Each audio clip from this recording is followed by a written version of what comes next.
கர்த்தருக்கு பிரியமானவர்களே, ஏசப்பா உங்களை ரொம்ப நேசிக்கிறாங்க. இன்றைக்கு உங்களுக்குரிய வார்த்தை, நீ உன் தேவனாகிய கர்த்தரான எனக்கு பரிசுத்த ஜனமாயிருப்பாய். உபாகமம் 26ஆம் அதிகாரம் 19ஆம் வசனம். பிரியமானவர்களே, இது ஆண்டவரே கொடுக்கறதான ஒரு வார்த்தை. நீ உன் தேவனாகிய கர்த்தரான எனக்கு அப்படின்னா, நம்மெல்லாம் ஆண்டவருக்கு எப்படின்னா பரிசுத்த ஜனமா. பரிசுத்த ஜனம் அப்படின்னா நம்ம வெளிப்பிரகாரம் பரிசுத்தமாக இருக்கிறது அந்த வாழ்க்கை கிடையாது. நம்ம இருதயத்தில் சுத்தமுள்ளவர்கள் பாக்கியவான்கள், அவர்கள் தேவனை தரிசிப்பார்கள்னு வேதத்தில் போட்டிருக்கு. அப்போ நம்ம இருதயத்தில் பரிசுத்தமாக இருக்கணுமா.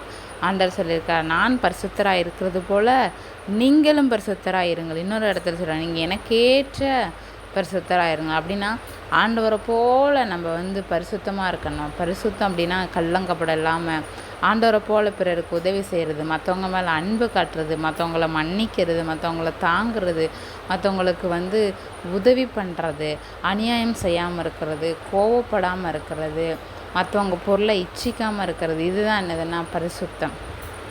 அது மாத்திரம் இல்லை, பரிசுத்தம் நமக்குள்ளே எப்படி வரும் அப்படின்னா, அனுதினமும் நம்ம என்ன பண்ணோம்னா வேத வாசிக்கிறதுனாலையும் செபிக்கிறனாலும் தான் நமக்குள்ளே பரிசுத்தம் உண்டாகும்.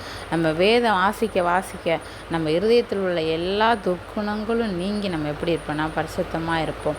நம்ம எப்படி பரிசுத்தமாக இருக்கணும்னு ஆண்டவர் விரும்புகிறாருன்னா, ஆண்டவருக்கு ஏற்ற பரிசுத்தம். அதாவது கர்த்தரான எனக்கு, நம்மலாம் அவரோட பிள்ளைங்களாம்.